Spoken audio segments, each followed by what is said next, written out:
श्री वाहिगुरु साहिब जीओ। सब सिद्धन को अदपत बनिए, सब पर निज आयस को पनिए। सब सिद्धन को अदपत बनिए, सब पर निज आयस को पनिए। सतनाम श्री वाहेगुरु जी। गोविंद सिंह गुरु गत दायक, आन की आस नहीं मन राई। चौतरक चीत मोहर मोहरट, सवात दिदार कवै एहो पाई। जियो पतंग न्यो की डोर बता, डगडोल सो ल्यो मिलाई। सिंधु तासन है भव की घत, मोए में आकर ल्यो बचाई। एक अंकारा सतगुरु ते प्रसाद सच होई। भोए गुरु जी की फतेह, विघ्न विनाशन सोई।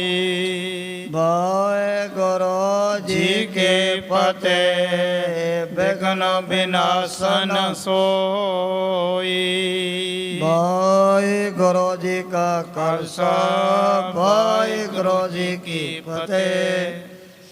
परम सत्कार जोग गुरु रूप खालसा साध संगत जी, जितने भी माई भाई निमी प्रेमी दूरों नेड़े चल करके महापुरखों के पवित्र पावन स्थान अथवा गुरु बाबा जी दे सचखंड दरबार दे विच पहुँचे हो। सतगुरां दे चरनां 'च हाज़री लवाउण वास्ते अपनियां चित विरतियां बाहरों काकर करन दी खिचल करो। भगत वशल पतत पावन दीना बंधो, तिन्ने लोगां दे मालक सांझे रहवर निरंकारी जोत श्री गुरु नानक देव जी महाराज की पावन कथा चल रही है। पिछले प्रकरण दे विच असीं ये विचार सरवण कीती, जदों सर्वगंतर जामी सतगुरु जी गोरखनाथ दे चेलियां दे मन दा जिहड़ा मान अहंकार कढ़ण दे लई सुमेर पर्वत के उपर पहुँचे। बड़ा लंबा समा इन्हां दे नाल गुरु बाबा जी ने ऐसी जड़ी ज्ञान गोष्ठ भी की, जिस बाणी नूं कहते हैं सिद्ध गोष्ठ। भाव सिद्धां और नाथां दे नाल जो भी बड़ियां सतगुरु जी ने विचारा कीतियां। सिद्ध गोष्ठ कई इन्हां सिद्धां दे भी नाम सतगुरु जी ने अपने वालों लिखे हुए हैं। पर जदों गोरखनाथ हर वक्त मन दे विच आई सोची जांदा सी भी किवें ना किवें नानक तबा जी साडे जोगियां दे पंथ नूं धारण कर लैण।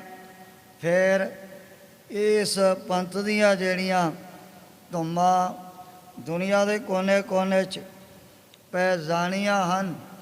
थां थां ते हुण साडे पंथ दे ही लोगां ने सेवक दास बन जाना है।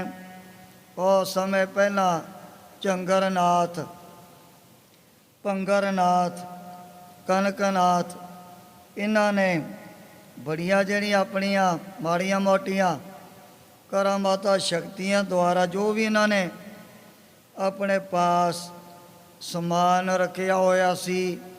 आ बरागण है, मिरग छल है, झोली जेड़े अपने मोढे दे विच पा करके मंगिया करदे सी। इस तरह फौड़ी ਉਹਦੇ ਨਾਲ ਇਹਨਾਂ ਨੇ ਧੂਈ ਦੀ ਜਿਹੜੀ ਆਪਣੀ ਸੁਆਹ ਇਕੱਠੀ ਕਰਨੀ। ਇਹਨਾਂ ਨੇ ਸੋਚਿਆ ਵੀ ਸ਼ਾਇਦ ਨਾਨਕ ਤਵਾ ਜੀ ਨੇ ਸਾਡੀਆਂ ਕਰਾਮਾਤਾਂ ਸ਼ਕਤੀਆਂ ਦੇ ਕਰਕੇ ਬੜਾ ਪ੍ਰਭਾਵਿਤ ਹੋ ਜਾਣਾ ਹੈ। ਜਦੋਂ ਗੁਰੂ ਬਾਬਾ ਜੀ ਤਾਂ ਉਸੇ ਤਰ੍ਹਾਂ ਆਪਣੀ ਮੌਤ ਦੇ ਵਿੱਚ ਚੁੱਪ ਕਰਕੇ ਬੈਠੇ ਸੀ ਇਹਨਾਂ ਦੇ ਪਾਸ, ਪਰ ਸਿੱਧਾ ਨੇ ਇਹ ਜਿਹੜਾ ਸਮਾਨ ਆਪਣੀ ਤਾਕਤ ਸ਼ਕਤੀ ਦੁਆਰਾ ਆਕਾਸ਼ ਉਡਾਤਾ। ਔਰ ਜਿਵੇਂ ਜਾਨਵਰ ਘੁੰਮਿਆ ਕਰਦੇ ਨਾ ਚਾਰੇ ਪਾਸੇ, ਦੂਰ ਦੂਰ ਤੱਕ ਇਹਨਾਂ ਦੀਆਂ ਚੀਜ਼ਾਂ ਵੀ ਬਰਾਗਣ ਹੈ, ਮਿਰਕਸ਼ਾਲ ਹੈ, ਸਿੰਘੀ ਹੈ, ਡੰਡਾ, ਪੰਛੀਆਂ ਦੇ ਸਮਾਨ ਘੁੰਮਣ ਲੱਗ ਪਏ ਬੜੇ ਉੱਚੀ ਥਾਂ 'ਤੇ ਆਕਾਸ਼ ਦੇ ਵਿੱਚ। ਜਦੋਂ ਸਤਿਗੁਰੂ ਜੀ ਤਾਂ ਖਾਮੋਸ਼ ਹੋ ਗਏ। ਇਹਨਾਂ ਨੇ ਸੋਚਿਆ ਵੀ ਨਾਨਕ ਤਾਂ ਭਾਜੀ ਡਰ ਗਏ ਸਾਡੇ ਕੋਲੋਂ, ਇਸੇ ਕਰਕੇ ਕੋਈ ਬਚਨ ਹੀ ਨਾ ਕਰਦੇ। ਜ਼ੁਬਾਨ ਤੋਂ ਕਹਿ ਲਗੇ ਨਾਨਕ ਤਾਂ ਭਾਜੀ ਦੇਖ ਲਿਆ ਕਿਤਨੀਆਂ ਕਰਾਮਾਤਾਂ ਸ਼ਕਤੀਆਂ ਅਸੀਂ ਧਾਰਨ ਕੀਤੀਆਂ ਹੋਈਆਂ ਹਨ। ਪਰ ਉਸ ਸਮੇਂ ਗੁਰੂ ਬਾਬਾ ਜੀ ਨੇ ਆਪਣੀ ਖੜਾਮ ਨੂੰ ਹੁਕਮ ਕੀਤਾ ਵੀ ਚੱਲ ਆਕਾਸ਼ ਦੇ ਵਿੱਚ ਮਾਰ ਮਾਰ ਕੇ ਇਹਨਾਂ ਦੀਆਂ ਜਿਹੜੀਆਂ ਚੀਜ਼ਾਂ ਵਸਤੂਆਂ ਨੂੰ ਤੈਂ ਧਰਤੀ ਦੇ ਉੱਪਰ ਥੱਲੇ ਗਿਰ ਦੇ। ਦੁਬਾਰਾ ਫਿਰ ਇਹਨਾਂ ਨੇ ਆਕਾਸ਼ ਦੇ ਵਿੱਚ ਉੱਡਣਾ ਹੀ ਨਹੀਂ। ਖੜਾਮ ਜਦੋਂ ਗੁਰੂ ਬਾਬਾ ਜੀ ਦੀ ਪਹੁੰਚੀ, ਸਾਰਿਆਂ ਦੀਆਂ ਇਹ ਵਸਤੂਆਂ ਸਮਾਨ ਜਾ ਆਕਾਸ਼ ਦੇ ਵਿੱਚ ਚਾਰੇ ਪਾਸੇ ਖੰਡਾਤਾ। ਕੋਈ ਵੀ ਇਹਨਾਂ ਦੀ ਜਿਹੜੀ ਸਮੱਗਰੀ ਹੈ, ਚੀਜ਼ ਵਸਤੂ ਆਕਾਸ਼ ਦੇ ਵਿੱਚ ਨਾ ਉੜਦੀ ਹੋਈ ਗੁਰੂ ਬਾਬਾ ਜੀ ਦੀ ਖੜਾਮ ਦੇ ਅੱਗੇ ਆ ਕਰਕੇ ਮੁਕਾਬਲਾ ਨਾ ਕਰ ਸਕੀ। ਕੋਈ ਨਹੀਂ ਅੜੀ, ਦਾੜ ਦੇ ਕਰਕੇ ਉਹਨਾਂ ਦੇ ਅੱਗੇ ਗਿਰ ਪਈਆਂ ਹਨ। ਦਇਆ ਕਰਕੇ ਮੰਗਲਨਾਥ, ਭਰਤਰੀਨਾਥ, ਗੋਪੀ ਚੰਦ ਉਸ ਸਮੇਂ ਉੱਚੀ ਉੱਚੀ ਤਾੜੀਆਂ ਮਾਰ ਕੇ ਹੱਸਣ ਲੱਗੇ ਵੀ ਠੀਕ ਹੀ ਹੈ। ਜਿਉਂ ਜੀ ਕਰਨੀ ਬਣਦੀ ਹੈ ਨਾ, ਉਸੇ ਤਰ੍ਹਾਂ ਦੀ ਲੀਲਾ ਕੌਤਕ ਸ਼੍ਰੀ ਗੁਰੂ ਨਾਨਕ ਦੇਵ ਜੀ ਮਹਾਰਾਜ ਨੇ ਸਾਹਮਣੇ ਕਰਕੇ ਦਿਖਾਤਾ ਨਾ। ਹੁਣੇ ਫਿਰ ਦੁਬਾਰਾ ਬੋਲਣ ਜੋਗੇ ਨਹੀਂ ਰਹਿਣੇ ਹਨ। ਗੋਰਖਨਾਥ ਨੇ ਵੀ ਆਪਣੀ ਤਾਕਤ ਦੁਆਰਾ ਤਲਾਬ ਦੇ ਵਿੱਚ ਬੜੇ ਹੀਰੇ ਜਵਾਹਰ ਆਦਿਕ ਪੈਦਾ ਕਰਤੇ। ਕਹਿ ਲੱਗਿਆ ਨਾਨਕ ਤਪਾ ਜੀ ਆਓ ਕਰੋ, ਆਹ ਫੜੋ ਮੇਰਾ ਕਮੰਡਲ, ਫਲਾਣੀ ਥਾਂ ਤੋਂ ਤੁਸੀਂ ਜਲ ਭਰ ਕੇ ਲਿਆਉਣਾ ਹੈ। ਜਦੋਂ ਗੁਰੂ ਬਾਬਾ ਜੀ ਪਹੁੰਚੇ ਦੇਖਿਆ ਵੀ ਤਾਂ ਸਾਰੀ ਹੀਰੇ ਪੰਨਿਆਂ ਜ਼ਵਾਰਾਤਕਾਂ ਦੇ ਨਾਲ ਭਰਿਆ ਹੋਇਆ। ਜਿੱਥੇ ਹੁਣ ਤਲਾਬ ਦੇ ਵਿੱਚ ਚਾਰੇ ਪਾਸੇ ਜਗਮਗ ਹੋ ਰਹੀ ਸੀ। ਵਾਪਸ ਆ ਗਏ। ਮਹਾਰਾਜ ਕਹਿਣ ਲੱਗੇ ਗੋਰਖਨਾਥ ਉੱਤੇ ਪਾਣੀ ਤਾਂ ਹੈ ਨਹੀਂ, ਹੀਰਾ ਜਵਾਹਰ ਜ਼ਰੂਰ ਉਹਦੇ ਵਿੱਚ ਭਰੇ ਹੋਏ ਹਨ। ਇਹ ਦੇਖ ਕੇ ਇਹਨੇ ਨੇਚਾ ਕਰ ਲਿਆ ਮਨ ਦੇ ਵਿੱਚ ਵੀ ਨਾਨਕ ਤਪਾ ਜੀ ਨੇ ਸਾਡੇ ਮਤ ਨੂੰ ਕਦੇ ਵੀ ਧਾਰਨ ਨਹੀਂ ਕਰਨਾ ਹੈ। ਇਤਿਆਦਿਕ ਪ੍ਰਸੰਗ ਪਿੱਛੇ ਆਇਆ। ਅਗੇ ਜਿਸ ਪ੍ਰਕਾਰ ਸਤਿਗੁਰਾਂ ਦੀ ਪਵਿੱਤਰ ਪਾਵਨ ਕਥਾ ਦੇ ਤਾਈਂ ਗ੍ਰੰਥ ਕਰਤਾ ਭਾਈ ਸਾਹਿਬ ਭਾਈ ਸੰਤੋਖ ਸਿੰਘ ਜੀ ਚਾਰਨ ਕਰਦੇ ਨੇ। ਆਪਣੇ ਮਨਾਂ ਨੂੰ ਕਾਗਰ ਕਰਦੇ ਹੋਏ ਆਲਸ ਤੋਂ ਸਾਵਧਾਨ ਹੋ ਕਰਕੇ ਆਖੋ ਸਤਨਾਮ ਸ੍ਰੀ ਵਾਹਿਗੁਰੂ ਜੀ। ਸਤਨਾਮ ਸ੍ਰੀ ਵਾਹਿਗੁਰੂ ਜੀ। ਸਭ ਸਿੱਧਨ ਕੀ ਅਦਪਤ ਬਨੀਏ। ਉਸ ਸਮੇਂ ਗੋਰਖਨਾਥ ਨੇ ਬੇਨਤੀ ਕੀਤੀ ਹੈ ਨਾਨਕ ਤਪਾ ਜੀ, ਜੇ ਨਾ ਕਿਤੇ ਤੁਸੀਂ ਆ ਸਾਡੇ ਜੋਗੀਆਂ ਦੇ ਮਤ ਦੀਆਂ ਨਿਸ਼ਾਨੀਆਂ ਜਨਕ ਦਾ ਧਾਰਨ ਕਰ ਲਏ, ਬਸ ਉਸੇ ਵਕਤ ਅਸੀਂ ਆ ਸਾਰੇ ਸਿੱਧਾਂ ਔਰ ਨਾਥਾਂ ਦੇ ਤੁਹਾਨੂੰ ਰਾਜੇ, ਭਾਵ ਕਿ ਪੂਜ ਅਨੀਕ ਬਣਾ ਦੇਣਾ ਹੈ। ਸਭ ਪਰ ਨਿਜ ਆਇਸ ਕੋ ਭਨੀਏ। ਤੁਹਾਡਾ ਜਿਹੜਾ ਹੁਕਮ, ਤੁਹਾਡੀ ਆਗਿਆ ਆ ਸਾਡੇ ਸਾਰਿਆਂ ਦੇ ਉੱਪਰ ਚੱਲਣ ਲੱਗ ਪਊ ਕੱਲੇ ਕੱਲੇ ਨੇ। ਬਾ ਰੋਜ਼ ਦੀ ਰੋਜ਼ ਨਾ ਤੁਹਾਨੂੰ ਆ ਕਰਕੇ ਫਿਰ ਮੱਥਾ ਵੀ ਟੇਕਣ ਲੱਗ ਜਾਣਾ ਹੈ। ਮੁੰਦਾ ਪਹਿਰੋ ਝੋਲੀ ਲੀਜੈ। ਮੰਦਾ ਪਹਿਰੋ, ਬਸ ਇਹੀ ਸਵਾਲ ਜਵਾਬ ਸਾਰਿਆਂ ਨੇ ਕੀਤੀ ਜੀ। ਸਵਾ ਮੰਨ ਲਓ ਸਰੀਰ ਤੇ ਆ ਮੋਢੇ ਦੇ ਵਿੱਚ ਵਾਲੋ ਝੋਲੀ ਮੰਗਣ ਦੇ ਲਈ ਇਹ ਵੀ ਕਹਿਣ ਲੱਗਿਆ ਜਿਵੇਂ ਆ ਮੁੰਦਰਾ ਪਾਲੋ ਦੋ ਸਾਡੇ ਮੱਤ ਦੀਆਂ ਜੋ ਕੰਨਾਂ ਦੇ ਵਿੱਚ ਪਾਈਆਂ ਜਾਂਦੀਆਂ ਹਨ। ਅੰਗ ਵਿਭੂਤ ਮਲਣ ਕੋ ਕੀਜੈ। ਆਪਣੇ ਅੰਗਾਂ ਦੇ ਫਿਰ ਤੁਹਾਨੂੰ ਆ ਜਿਹੜੀ ਸਵਾ ਵਿਭੂਤੀ ਮਲਣੀ ਪੈਣੀ ਹੈ। ਖਿੰਥਾ ਆਪਣੀ ਦੇਹ ਹੰਡਾਵੋ। ਆ ਜਿਹੜੀ ਗੋਦੜੀ ਪਤਾ ਨਹੀਂ ਲੀਰਾ ਕਚੀਰਾ ਔਰ ਰੰਗ ਬਰੰਗੀਆਂ ਇਕੱਠੀਆਂ ਕਰਕੇ ਇਹਨਾਂ ਨੇ ਉਹਦੀ ਫਿਰ ਆਪਣੀ ਗੋਦੜੀ ਤਿਆਰ ਕਰ ਲਈ। ਉਹੀ ਫਿਰ ਆਪਣੇ ਜਿਸਮਾਂ ਦੇ ਉੱਪਰ ਧਾਰਨ ਕਰਿਆ ਕਰਦੇ ਸਨ। ਸਿੱਧ ਜਮਾਤੀ ਮਹਿ ਅਬ ਆਵੋ। ਫਿਰ ਨਾ ਤੁਸੀਂ ਸਾਡੀ ਆ ਜਿਹੜੀ ਸਿੱਧਾਂ ਦੀ ਮੰਡਲੀ ਹੈ, ਜੋ ਸਿੱਧਾਂ ਦੀ ਜਮਾਤ ਹੈ, ਇਹਦੇ ਵਿੱਚ ਪ੍ਰਵੇਸ਼ ਹੋ ਜਾਣਾ ਹੈ। ਲਿਓ ਭੰਡਾਰਾ ਹਮ ਤੇ ਖਾਵੋ। ਲੈ ਕਰਕੇ ਭੰਡਾਰਾ ਫਿਰ ਤੁਸੀਂ ਰੋਜ਼ ਦੀ ਰੋਜ਼ ਸਾਡੇ ਪਾਸੋਂ ਸਕਣ ਲੱਗ ਜਾਓਗੇ। ਸਿੰਘੀ ਮੁਖਤੀ ਨਾਦ ਬਜਾਵੋ। ਆ ਜਿਹੜੀ ਹਿਰਨ ਦੇ ਸਿੰਘ ਦੀ ਬਣਾਈ ਜਾਂਦੀ ਹੈ ਨਾ ਸਿੰਘੀ, ਉਹਨੂੰ ਲੈ ਕੇ ਮੂੰਹ ਦੇ ਨਾਲ ਵਜਾਉਣ ਲੱਗ ਜਾਣਾ ਹੈ। ਦੋਹਰਾ ਹਾਥ ਬਿਖੈ ਡੰਡਾ ਗਹੋ ਕਰ ਸਿੱਧਨ ਪ੍ਰਤੀਤ।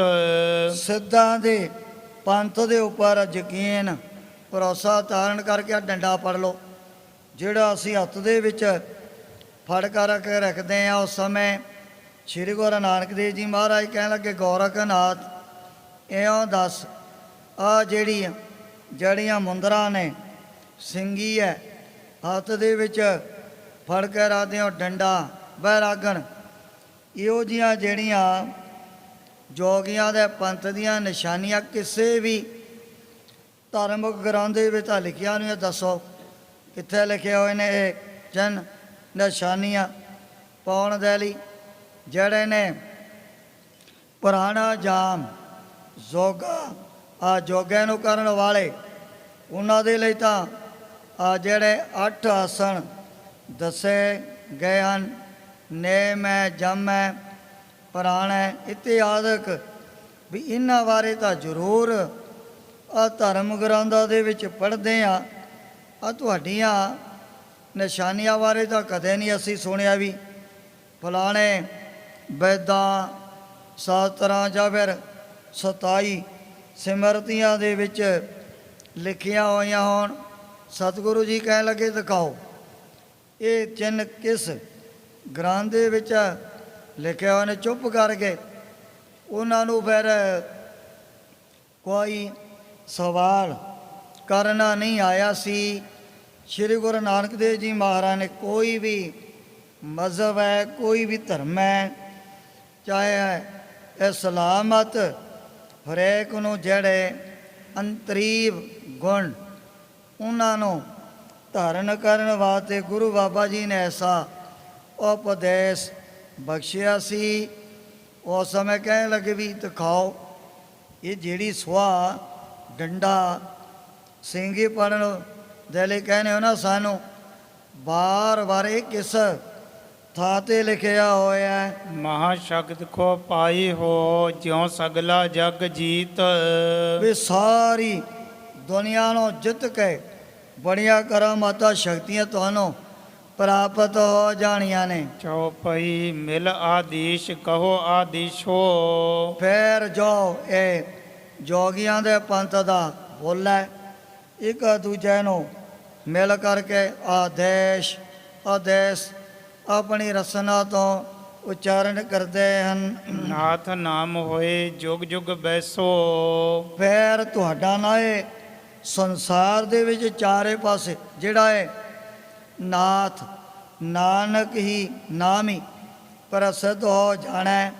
ਸਦਾ ਸਦਾ ਦੇ ਲਈ ਜੁਗਾ ਜਗੰਤਰਾਂ ਦੇ ਵਿੱਚ ਤੁਹਾਡੀ ਇਹ ਜਿਹੜੀ ਮਸ਼ਹੂਰੀ ਇਸੇ ਤਰ੍ਹਾਂ ਬਣੀ ਰਹਿਣੀ ਹੈ। ਜਗ ਸੰਜੋਗੀ ਮਹਿ ਸੁਖ ਪਾਵੋ। ਆ ਜਗ ਸੰਜੋਗੀ, ਜਦੋਂ ਹੁਣ ਐਸੇ ਪਦਾਰਥ ਯੋਜੀਆਂ ਮਿਲ ਗਈਆਂ ਦਾਤਾ, ਫਿਰ ਤੁਸੀਂ ਸਦਾ ਵਾਸਤੇ ਸੁਖੀ ਵੀ ਹੋ ਜਾਣਾ ਹੈ। ਇਕ ਮਾਈ ਕੇ ਪੋਤ ਕਹਾਵੋ। ਫਿਰ ਆਪਾਂ ਨੇ ਇੱਕ ਹੀ ਮਾਈ ਦੇ ਬੜੇ ਜਿਹੜੇ ਸਕੇ ਪੁੱਤ ਆਪਣੇ ਆਪ ਨੂੰ ਕਹਾਉਣ ਲੱਗ ਪੈਣਾ। ਜੋਗ ਜੁਗਤ ਕੇ ਚੇਲੇ ਮਾਨੀ। ਜਦੋਂ ਤੁਸੀਂ ਜੋਗ ਦੀ ਜੁਗਤੀ ਕੀ ਹੈ?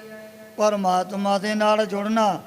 ਜਦੋਂ ਸਾਡੇ ਜੋਗੀਆਂ ਦਾ ਪੰਥ ਨੂੰ ਧਾਰਨ ਕਰ ਲਿਆ, ਫਿਰ ਇਹ ਵੀ ਤੁਹਾਨੂੰ ਜੁਗਤੀ ਪ੍ਰਾਪਤ ਹੋ ਜਾਏਗੀ। ਸਭ ਦੀਵਾਨ ਤੁਮ ਸੇਵਕ ਥਾਨੀ। ਵੀ ਥਾਂ ਥਾਂ ਤੇ ਨਾ ਦੁਨੀਆ ਦੇ ਵਿੱਚ ਜਿੱਥੇ ਵੀ ਆ ਸਿੱਧਾਂ ਦੇ ਸਿੱਧਾਸਣ ਸਭ ਜਗਤ ਦੇ ਨਾਨਕ ਆਦ ਮਤਾ ਜੇ ਕੋਆ, ਇਹਨਾਂ ਨੇ ਬਹੁਤ ਵੱਡੇ ਵੱਡੇ ਜਿਹੜੇ ਆਪਣੇ ਅਸਥਾਨ ਬਣਾਏ ਹੋਏ ਸੀ ਵੀ ਉੱਥੇ ਉੱਥੇ ਤੁਹਾਡੀ ਜਿਹੜੀ ਪੂਜਾ ਹੋਣ ਲੱਗ ਪੈਣੀ ਹੈ। ਤੁਮ ਤੇ ਉਪਰ ਹੋਏ ਨਾ ਆਨਾ। ਤੁਹਾਡੇ ਤੋਂ ਉੱਪਰ ਕੋਈ ਵੀ ਦੁਨੀਆ ਦੇ ਵਿੱਚ ਨਹੀਂ ਹੋ ਸਕੇਗਾ। ਸਭ ਮਹਿ ਬੈਸੋ ਹਵੈ ਪ੍ਰਧਾਨਾ। ਫਿਰ ਤੁਸੀਂ ਸਾਡੇ ਵਿੱਚ ਵੀ ਰਾਜੇ ਮਹਾਰਾਜਿਆਂ ਦੇ ਅੰਦਰ ਜਿੱਥੇ ਵੀ ਕੋਈ ਹੋਊਗਾ ਬਹੁਤ ਵੱਡਾ ਮੇਲਾ ਨਾ, ਉੱਥੇ ਬਸ ਤੁਸੀਂ ਸਾਰਿਆਂ ਦੇ ਵਿੱਚ ਬੜੇ ਪ੍ਰਧਾਨ ਸ਼੍ਰੋਮਣੀ ਬਣ ਕਰਕੇ ਬਹਿ ਜਾਣਾ। ਦੋਹਰਾ ਲੋਏ ਲੋਏ ਆਸਨ ਕਰੋ ਸਰਬ ਕਰਾਏ ਭੰਡਾਰ। ਫਿਰ ਥਾਂ ਥਾਂ ਤੇ ਤੁਹਾਡੇ ਹੀ ਆਸਣ ਲੱਗ ਜਾਣੇ ਹਨ। ਇਸੇ ਤਰ੍ਹਾਂ ਥਾਂ ਪਰ ਥਾਪਾਂ ਨੇ ਵੱਡੇ ਵੱਡੇ ਭੰਡਾਰੇ ਚਲਾ ਦੇਣੇ ਨੇ। ਜਿਵੇਂ ਅੱਜ ਕੱਲ੍ਹ ਵੀ ਨਿਰਮਲਿਆਂ ਦੇ ਵਿੱਚ ਉਦਾਸੀਆਂ ਦੇ ਵਿੱਚ ਸਾਧੂ ਮਹਾਤਮਾ ਵੱਡੇ ਵੱਡੇ ਆਸ਼ਰਮਾਂ ਵਾਲੇ ਜਦੋਂ ਵੀ ਕੋਈ ਐਸਾ ਇਹਨਾਂ ਦਾ ਖਾਸ ਦਿਹਾੜਾ ਹੋਵੇ, ਸ੍ਰੀ ਗੁਰੂ ਨਾਨਕ ਦੇਵ ਜੀ ਮਹਾਰਾਜ ਦੇ ਵੱਡੇ ਸਾਹਿਬਜ਼ਾਦੇ ਬਾਬਾ ਸ੍ਰੀ ਚੰਦ ਜੀ ਦਾ ਜਿਹੜਾ ਜਨਮ ਦਿਹਾੜਾ ਅੱਗੇ ਆ ਰਿਹਾ, ਜਦੋਂ ਵੀ ਇਹ ਬਾਬਾ ਸ੍ਰੀ ਚੰਦ ਦਾ ਇਹ ਜਨਮ ਦਿਹਾੜਾ ਹੋਵੇ, ਬੜੇ ਇਹ ਇਕੱਠ ਸਾਧੂ ਮਹਾਤਮਾ ਦੇ ਡੇਰਿਆਂ ਦੇ ਵਿੱਚ ਅੱਜ ਵੀ ਜੁੜਦੇ ਹਨ। ਦੂਰਾਂ ਦੂਰੋਂ ਬੜੀਆਂ ਸੰਗਤਾਂ ਵੀ ਆਸ਼ਰਮਾਂ ਦੇ ਵਿੱਚ ਡੇਰਿਆਂ ਦੇ ਵਿੱਚ ਆ ਕਰਕੇ ਨਾ ਪੱਕੇ ਭੰਡਾਰੇ ਨਾਨਾ ਪ੍ਰਕਾਰ ਦੇ ਪਦਾਰਥਾਂ ਦੇ ਕਰਵਾਉਂਦੇ ਹਨ। ਹਰਿਦੁਆਰ ਦੇ ਵਿੱਚ ਵੀ ਬਹੁਤ ਵੱਡਾ ਜਿਹੜਾ ਨਿਰਮਲ ਪੰਚਾਇਤੀ ਅਖਾੜਾ ਬਾਬਾ ਸ੍ਰੀ ਚੰਦ ਜੀ ਦੇ ਨਾਂ 'ਤੇ ਬਣਿਆ ਹੋਇਆ ਹੈ। ਗੁਰੂ ਬਾਬਾ ਜੀ ਦੇ ਸਤਿਕਾਰਯੋਗ ਵੱਡੇ ਸਾਹਿਬਜ਼ਾਦੇ ਬਾਬਾ ਸ੍ਰੀ ਚੰਦ ਜੀ ਦਾ ਜਨਮ ਦਿਹਾੜਾ ਹੁਣ ਵੀ ਇਹ ਜਿਹੜੇ ਸਾਧੂ ਮਹਾਤਮਾ ਨਿਰਮਲੇ ਹੋਏ, ਚਾਹੇ ਉਦਾਸੀ ਕੋਈ ਵੀ ਹੋਣ, ਇਹਨੂੰ ਬੜੇ ਉਤਸ਼ਾਹ ਅਤੇ ਬਹੁਤ ਹੀ ਜ਼ਿਆਦਾ ਧੂਮ-ਧਾਮ ਦੇ ਨਾਲ ਵੱਡੇ ਵੱਡੇ ਨਗਰਾਂ ਔਰ ਸ਼ਹਿਰਾਂ ਦੇ ਵਿੱਚ ਮਨਾਉਂਦੇ ਹਨ। ਕਹਿਣ ਲੱਗੇ ਜੀ ਇਹੋ ਜਿਹੇ ਜੋੜ ਮੇਲਿਆਂ 'ਤੇ ਬਸ ਤੁਹਾਡੀ ਉੱਥੇ ਪ੍ਰਧਾਨਗੀ ਬਣ ਜਾਣੀ ਹੈ। ਹੁਕਮ ਮਨਾਵੋ ਜਹ ਤਹਾਂ ਅਸ ਬਿਦ ਕੀਜੈ ਕਾਰ। ਜੇ ਕਿਤੇ ਇਹੋ ਜਿਹਾ ਮਾੜਾ ਜਿਹਾ ਕਾਰਜ ਕਰ ਲਓ, ਸਾਡਾ ਬਚਨ ਮੰਨ ਕੇ, ਫਿਰ ਤੁਹਾਡਾ ਹੁਕਮ ਹੀ ਚਾਰੇ ਪਾਸੇ ਚੱਲਣ ਲੱਗ ਪੈਣਾ। ਸੋਰਠਾ ਸੁਨ ਗੁਰ ਗਿਰਾ ਅਲਾਈ ਕਰਨੋ ਰਹਿਓ ਨਾ ਹਮਹਿ ਕਛ। ਦੇਨ ਦੁਨੀਆ ਦੇ ਮਾਲਕ ਨਿਰੰਕਾਰ ਦਾ ਸਰੂਪ ਗੁਰੂ ਬਾਬਾ ਜੀ ਕਹਿਣ ਲੱਗੇ ਗੋਰਖਨਾਥ ਵੀ ਸਾਨੂੰ ਤਾਂ ਇਹੋ ਜਿਹਾ ਕਰਨਾ ਧਰਨਾ ਇਹ ਤਾਂ ਪਹਿਲੀ ਪਰਮਾਤਮਾ ਨੇ ਸਦਾ ਦੇ ਲਈ ਮੁਕਾਇਆ ਹੋਇਆ ਹੈ। ਪੂਰਬ ਬਨਿਓ ਬਨਾਈ ਅਬ ਨਵੀਨ ਕ੍ਰਿਤ ਕਿਆ ਕਰਹਿ। ਹੁਣ ਜਿਹੜੀ ਪ੍ਰਾਰਬਧ ਜਿਹੋ ਜਿਹੀਆਂ ਦਾਤਾਂ ਪਰਮਾਤਮਾ ਨੇ, ਭਗਵਾਨ ਨੇ ਤਾਂ ਪਹਿਲਾਂ ਹੀ ਬੇਅੰਤ ਬਾਬਾ ਪੈਦਾ ਸੱਚਖੰਡ ਨਾਨਕ ਨਾਮ ਗਰੀਬੀ ਪਾਈ, ਕਿਤਨੀਆਂ ਰਿੱਧੀਆਂ ਸਿੱਧੀਆਂ ਦੇ ਭੰਡਾਰੇ, ਭਗਤੀ ਦੇ, ਗਿਆਨ ਦੇ, ਬੈਰਾਗ ਦੇ ਖਜ਼ਾਨੇ ਪਤਾ ਨਹੀਂ ਕਿਤੇ ਨੇ। ਨਿਰਗੁਣ ਪਰਮਾਤਮਾ ਨੇ ਤਾਂ ਪਹਿਲਾਂ ਹੀ ਆਪ ਨੂੰ ਬਖਸ਼ ਕਰਕੇ ਨਾ ਫੇਰ ਹੀ ਇਹ ਮਾਤਲੋ ਦੀ ਧਰਤੀ ਦੇ ਉੱਪਰ ਭੇਜਿਆ ਸੀ। ਸ਼੍ਰੀ ਮੁਖ ਵਾਕ ਮੁੰਦਾ ਸੰਤੋਖ ਸ਼ਰਮ ਪਤ ਝੋਲੀ। ਉਹ ਸਮੇਂ ਸ੍ਰੀ ਗੁਰੂ ਨਾਨਕ ਦੇਵ ਜੀ ਮਹਾਰਾਜ ਕਹਿਣ ਲੱਗੇ ਗੋਰਖਨਾਥ ਵੀ ਤੁਸੀਂ ਤਾਂ ਪਾਉਣੇ ਨਾ ਆਪਣੇ ਆ ਸਰੀਰ ਤੇ ਜਿਹੜੇ ਲੱਗੇ ਹੋਏ ਕੰਨ ਉਹਨਾਂ ਦੇ ਵਿੱਚ ਮੁੰਦਰਾ, ਅਸੀਂ ਤਾਂ ਸਦਾ ਦੇ ਲਈ ਅੰਤਰੀਵ ਤੌਰ ਤੇ ਇਹੋ ਜਿਹੀਆਂ ਮੁੰਦਰਾ ਸਦਾ ਵਾਸਤੇ ਧਾਰਨ ਕੀਤੀਆਂ ਹੋਈਆਂ ਹਨ। ਕਹਿਣ ਲੱਗਿਆ ਮਹਾਰਾਜ ਸਾਨੂੰ ਤਾਂ ਦੀਂਦੀਆਂ ਨਹੀਂ, ਦੱਸੋ ਕਿਹੋ ਜਿਹੀਆਂ ਮੁੰਦਰਾ ਪਾਈਆਂ ਹੋਈਆਂ ਨੇ ਤੁਸੀਂ? ਮੁੰਦਾ ਸੰਤੋਖ ਸਰਮਪਤ ਝੋਲੀ। ਗੁਰੂ ਬਾਬਾ ਜੀ ਕਹਿਣ ਲੱਗੇ ਤੇ ਮਨ ਰੂਪੀ ਮਨ ਦੇ ਵਿੱਚ ਆ ਜਿਹੜਾ ਸੰਤੋਖ ਧਾਰਨ ਕਰਨਾ ਹੈ, ਇਹ ਮੁੰਦਰਾ ਪਾਈ ਹੋਈ ਹੈ। ਉਹ ਕਹਿਣ ਲੱਗੇ ਜੀ ਸਾਡੇ ਮਤ ਦੇ ਵਿੱਚ ਤਾਂ 9 ਨਾਥ 84 ਸਿੱਧ ਇਹ 2-2 ਮੁੰਦਰਾ ਪਾ ਕਰਕੇ ਰੱਖਦੇ ਨੇ ਸਦਾ ਵਾਸਤੇ। ਗੁਰੂ ਬਾਬਾ ਜੀ ਕਹਿਣ ਲੱਗੇ ਮੁੰਦਾ ਸੰਤੋਖ ਸਰਮ, ਅਸੀਂ ਨੇ ਫਿਰ ਮਨ ਤੇ ਬੁੱਧੀ ਰੂਪੀ ਕੰਨ ਦੇ ਵਿੱਚ ਇੱਕ ਸੰਤੋਖ ਸਰਮ ਭਾਵ ਮਾੜੇ ਕਰਮਾਂ ਤੋਂ ਜੋ ਮਨ ਦੇ ਵਿੱਚ ਸ਼ਰਮ ਧਾਰਨ ਕੀਤੀ ਹੈ, ਮਨ ਤੇ ਬੁੱਧੀ ਰੂਪੀ ਕੰਨਾਂ ਦੇ ਵਿੱਚ 2 ਮੁੰਦਰਾਂ ਜਿਹੜੀਆਂ ਧਾਰਨ ਕੀਤੀਆਂ ਹੋਈਆਂ ਹਨ, ਮੁੰਦਾ ਸੰਤੋਖ ਸਰਮ ਪਤ ਝੋਲੀ। ਆ ਜਿਹੜਾ ਇੱਕ ਵਿਚਾਰ ਰੂਪੀ ਬਰਤਨ ਚਿੱਪੀ ਵਗੈਰਾ ਪਕੜੀ ਹੋਈ ਹੈ। ਧਿਆਨ ਕੀ ਕਰਹਿ ਵਿਭੂਤ। ਧਿਆਨ ਕੀ ਕਰੈ ਵਿਭੂਤ। ਜੋ ਨਿਰਗੁਣ ਪਰਮਾਤਮਾ ਬਸ ਸਾਰਿਆਂ ਦੇ ਵਿੱਚ ਹੀ ਸਦਾ ਵਾਸਤੇ ਰਮਿਆ ਹੋਇਆ ਨਾ।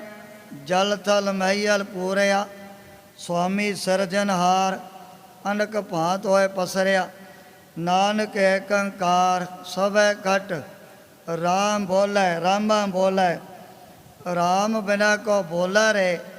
ਸਤਿਗੁਰੂ ਜੀ ਕਹਿਣ ਲੱਗੇ ਵੀ ਜੋ ਘਟ ਘਟ ਦੇ ਵਿੱਚ ਰਮੇ ਹੋਏ ਪਰਮਾਤਮਾ ਨੂੰ ਅਸੀਂ ਪਛਾਣਿਆ ਹੋਇਆ। ਧਿਆਨ ਕੀ ਕਰੇ ਬੈਪੂਤ, ਉਹਦਾ ਜਿਹੜਾ ਧਿਆਨ ਧਾਰਨ ਕਰਨਾ ਬਸ ਅਸੀਂ ਇਹੀ ਵੈਭੂਤੀ ਸਰੀਰ ਦੇ ਉੱਪਰ ਮਲ ਕੇ ਰੱਖੀ ਹੋਈ ਹੈ। ਖਿੰਥਾ ਕਾਲ ਕੁਆਰੀ ਕਾਇਆ। ਖਿੰਥਾ ਕਾਲ ਕੁਆਰੀ ਕਾਇਆ, ਇਹ ਸਰੀਰ ਰੂਪੀ ਗੋਦੜੀ ਨੂੰ ਆ ਜਿਹੜਾ ਕਾਲ ਰੂਪੀ ਲਾੜਾ ਨਾ ਉਹ ਤੋਂ ਜੋ ਕੁਆਰੀ ਰੱਖਿਆ ਪਾ ਵੀ। ਇਹ ਕਾਲ ਦਾ ਤਾਂ ਸਾਡੇ ਉੱਪਰ ਕਦੇ ਅਸਰ ਨਹੀਂ ਨਾ ਹੁੰਦਾ। ਖਿੰਥਾ ਕਾਲ ਕੁਆਰੀ ਕਾਇਆ, ਅਸੀਂ ਆਪਣੀ ਦੇਹੀ ਨੂੰ ਕਾਲ ਰੂਪੀ ਲਾੜੇ ਤੋਂ ਸਦਾ ਵਾਸਤੇ ਨੂੰ ਕੁਆਰੀ ਰੱਖਿਆ ਹੋਇਆ ਹੈ। ਅਖੀਰ ਤੇ ਸ੍ਰੀ ਗੁਰੂ ਨਾਨਕ ਦੇਵ ਜੀ ਮਹਾਰਾਜ ਸੱਚੇ ਪਾਤਸ਼ਾਹ ਸਣ ਦੇ ਹੀ ਆਪਣੇ ਸੱਚਖੰਡ ਨੂੰ ਗਏ ਸਨ। ਖਿੰਥਾ ਕਾਲ ਕੁਆਰੀ ਕਾਇਆ, ਵੀ ਮੌਤ ਦਾ ਸਾਡੇ ਉੱਪਰ ਕੀ ਅਸਰ ਹੋਣਾ ਹੈ। ਅਸੀਂ ਤਾਂ ਇਹਨੂੰ ਪਹਿਲਾਂ ਹੀ ਕਾਲ ਰੂਪੀ ਲਾੜੇ ਤੋਂ ਸਦਾ ਵਾਸਤੇ ਕੁਆਰੀ ਰੱਖਿਆ ਹੋਇਆ ਹੈ। ਜੁਗਤ ਡੰਡਾ ਪ੍ਰਤੀਤ। ਜੁਗਤ ਡੰਡਾ ਪ੍ਰਤੀਤ, ਜੋ ਮਨ ਦੇ ਵਿੱਚ ਯਕੀਨ ਭਰੋਸਾ ਪ੍ਰਤੀਤੀ ਦੁਆਰਾ ਜੁੜਨਾ ਨਾ। ਜੁਗਤ ਡੰਡਾ ਪ੍ਰਤੀਤ, ਬਸ ਇਹੀ ਅਸੀਂ ਆਪਣੇ ਮਨ ਰੂਪੀ ਹੱਥ ਦੇ ਵਿੱਚ ਜਿਹੜਾ ਡੰਡਾ ਪਕੜਾਇਆ ਹੋਇਆ ਹੈ। ਆਈ ਪੰਥੀ ਸਗਲ ਜਮਾਤੀ। ਆਈ ਪੰਥੀ ਸਗਲ ਜਮਾਤੀ, ਇਹ ਜੋਗੀਆਂ ਦਾ ਇੱਕ ਸਾਰਿਆਂ ਨਾਲੋਂ ਉੱਤਮ ਪੰਥ ਹੈ। ਆਈ ਨਾਮ ਕਰਕੇ ਆਈ ਪੰਥੀ ਸਗਲ ਜਮਾਤੀ, ਵੀ ਜੋ ਘਟ ਘਟ ਦੇ ਵਿੱਚ ਸਾਰੇ ਜੀਵਾਂ ਦੇ ਅੰਦਰ ਹਨ ਉਸ ਪਰਮਾਤਮਾ ਦੀ ਜੋਤ ਨੂੰ, ਉਹਦੇ ਨੂਰ ਨੂੰ, ਉਹਦੇ ਪ੍ਰਕਾਸ਼ ਨੂੰ ਆਈ ਪੰਥੀ ਸਗਲ ਜਮਾਤੀ ਇਹ ਆਈ ਪੰਥੀ ਸਗਲ ਜਮਾਤੀ, ਜੋ ਉਸ ਪਰਮਾਤਮਾ ਦੀ ਜੋਤ ਨੂੰ ਜਾਣਿਆ ਹੋਇਆ ਸਾਰਿਆਂ ਦੇ ਅੰਦਰ, ਇਹ ਸਾਡਾ ਪੰਥ ਹੈ। ਆਈ ਪੰਥੀ ਸਗਲ ਜਮਾਤੀ, ਜਿਹੜੇ ਨੇ ਸਾਧੂ ਮਹਾਤਮਾ ਸਾਡੇ ਸਕੇ ਭਰਾਵਾਂ ਦੇ ਸਮਾਨ, ਇਹ ਸਾਡੀ ਬਹੁਤ ਵੱਡੀ ਮੰਡਲੀ ਹੈ, ਸਾਡੀ ਆਪਣੀ ਜਮਾਤ ਹੈ। ਮਨ ਜੀਤੈ ਜਗ ਜੀਤ, ਮਨ ਜੀਤੈ ਜਗ ਜੀਤ। ਜਦੋਂ ਮਨ ਨੂੰ ਜਿੱਤ ਲਿਆ, ਮਨ ਉਹਨਾਂ ਨੇ ਫਿਰ ਸਾਰੀ ਦੁਨੀਆ ਦੇ ਉੱਪਰ ਹੀ ਫਤਿਹ ਪ੍ਰਾਪਤ ਕਰ ਲਈ। ਭਰਤਰੀ ਜੀ ਨੇ ਵੀ ਇਹ ਬਚਨ ਕੀਤੇ ਹੋਏ ਨੇ, ਬੈਰਾਗ ਸਤਕ ਦੇ ਅੰਦਰ, ਮਨ ਰਿਪ ਜੀਤੈ ਸਭ ਰਿਪ ਜੀਤੈ। ਕਹਿੰਦੇ ਜਿਤਨਾ ਜਿਹੜਾ ਮਨ ਰੂਪੀ ਦੁਸ਼ਮਣ ਬੈਰੀ ਜਿਉਂਦਾ, ਵੀ ਸਮਝ ਲਓ ਤੁਹਾਡੇ ਸਾਰੇ ਬੈਰੀ ਜਿਉਂਦੇ ਜਾਦੇ ਫਿਰਦੇ ਨੇ ਧਰਤੀ ਤੇ। ਮਨ ਰਿਪ ਜੀਤੈ ਸਭ ਰਿਪ ਜੀਤੈ, ਪਰ ਜਦੋਂ ਕਿਤੇ ਕਮਾਈ ਕਰਦੇ ਆ ਮਨ ਰਿਪ ਜੀਤੈ, ਮਨ ਰੂਪੀ ਬੈਰੀ ਨੂੰ ਜਿੱਤ ਲਿਆ। ਮਨ ਉਹਨਾਂ ਨੇ ਸਾਰੀ ਦੁਨੀਆ ਨੂੰ ਹੀ ਆਪਣੇ ਬਾਦੇ ਵਿੱਚ ਕਰ ਲਿਆ। ਆਦੀਸ ਤਿਸੈ ਆਦੀਸ, ਗੁਰੂ ਬਾਬਾ ਜੀ ਕਹਿਣ ਲੱਗੇ, ਗੋਰਖਨਾਥ ਅਸੀਂ ਤਾਂ ਸਦਾਬਾਦ ਤੇ ਉਸ ਵਾਹਿਗੁਰੂ ਪਰਮਾਤਮਾ ਅਕਾਲ ਪੁਰਖ ਵਾਹਿਗੁਰੂ ਦੇ ਅੱਗੇ ਹੀ ਆਦੇਸ਼ ਤਿਸੈ ਦੇਸ਼ ਮਨ ਬਾਣੀ ਕਰਕੇ ਸਦਾ ਲਈ ਉਹਦੇ ਅੱਗੇ ਨਾ ਵਾਰ-ਵਾਰ ਨਮਸਕਾਰਾਂ ਮੱਥਾ ਟੇਕਦੇ ਆ। ਆਦ ਅਨੀਲ ਅਨਾਦ ਅਨਾਹਤ, ਜੋ ਕੈਸਾ ਹੈ ਨਿਰਗੁਣ ਪਰਮਾਤਮਾ ਆਦ, ਵੀ ਜਿਸ ਦੀ ਕੋਈ ਆਦ ਹੈ ਹੀ ਨਹੀਂ। ਮਨੁੱਖ ਦੀ ਤਾਂ ਹੁੰਦੀ ਹੈ ਨਾ ਆਦ, ਵੀ ਜਦੋਂ ਜਨਮ ਹੋ ਗਿਆ ਉਹਦੀ ਆਦ, ਜਦੋਂ ਮਰ ਗਿਆ ਫਿਰ ਉਹਦਾ ਅੰਤ ਹੋ ਗਿਆ। ਜੋ ਨਿਰਗੁਣ ਪਰਮਾਤਮਾ ਆਦ, ਉਹਦੀ ਕੋਈ ਆਦ ਹੈ ਹੀ ਨਹੀਂ, ਪਰ ਹੈ ਉਹ ਸਾਰਿਆਂ ਦਾ ਆਪ ਮੁੱਢ ਤੇ ਆਪ ਸਾਰਿਆਂ ਦਾ ਆਦ ਰੂਪ, ਸਾਰੇ ਜੀਵਾਂ ਨੂੰ ਆਪ ਪੈਦਾ ਕਰਨ ਵਾਲਾ ਆਦ ਅਨੀਲ, ਗਿਣਤੀ ਕੋਈ ਨਹੀਂ ਉਹਦੀ ਵੀ ਕਿਤਨੀ ਕੁ ਉਮਰ ਹੈ ਜਾਂ ਕਿਤਨੇ ਕੁ ਸਾਲ ਹੋ ਗਏ, ਪਰਮਾਤਮਾ ਨੇ ਜਨਮ ਧਾਰਨ ਕੀਤੇ ਨੂੰ ਅਨੀਲ। ਜਿਵੇਂ ਪਹਿਲਾਂ ਸੈਂਕੜੇ ਹੈ, ਫਿਰ ਹਜ਼ਾਰ, ਲੱਖਾਂ, ਕਰੋੜਾਂ ਕੇ ਅਰਬਾਂ ਖਰਬਾਂ ਤੋਂ ਨੀਲ ਦੀ ਜਿਹੜੀ ਗਿਣਤੀ ਆ ਜਾਂਦੀ ਹੈ, ਨੀਲ ਉਹ ਗਿਣਤੀਆਂ ਮਿਣਤੀਆਂ ਤੋਂ ਪਰੇ ਹੈ। ਨੀਲ ਪਾਪ, ਨੀਲਾ ਕੌਣ ਹੈ? ਆਕਾਸ਼, ਉਹ ਤੋਂ ਵੀ ਪਰੇ ਹੈ ਸਦੇ ਵਾਤੇ। ਅਕਾਲ ਪੁਰਖ ਵਾਹਿਗੁਰੂ ਨੀਲ, ਉਹਦੇ ਵਿੱਚ ਕੋਈ ਦਾਗ ਨਹੀਂ, ਉਹ ਮਲ ਮਾਇਆ ਸੇ ਸਦਾ ਵਾਤੇ ਰਹਿਤਾ ਆਦ ਅਨੀਲ ਅਨਾਦ। ਨਾ ਕੋਈ ਉਹਦੀ ਹੱਦਬੰਦੀ ਹੈ, ਅਨਾਦ, ਨਾ ਉਹਨੂੰ ਕੋਈ ਮਾਰ ਸਕਦਾ, ਨਾ ਕਦੇ ਉਹਦਾ ਨਾਸ ਹੋਣਾ। ਆਦ ਅਨੀਲ ਅਨਾਦ ਅਨਾਹਤ, ਕਦੇ ਵੀ ਉਹਨੂੰ ਕੋਈ ਮਾਰ ਨਹੀਂ ਸਕਦਾ, ਹੱਦਬੰਦੀਆਂ ਤੋਂ ਸਦਾ ਵਾਤੇ ਪਰੇ ਹੈ। ਜੁਗ ਜੁਗ ਏਕੋ ਵੀਸ, ਜੁਗ ਜੁਗ ਏਕੋ ਵੈਸ, ਚਾਹੇ ਸਤਜੁਗ ਹੈ, ਤ੍ਰੇਤਾ ਦੁਆਪਰ ਹੈ, ਆ ਚਾਹੇ ਕਲ ਯੁਗ।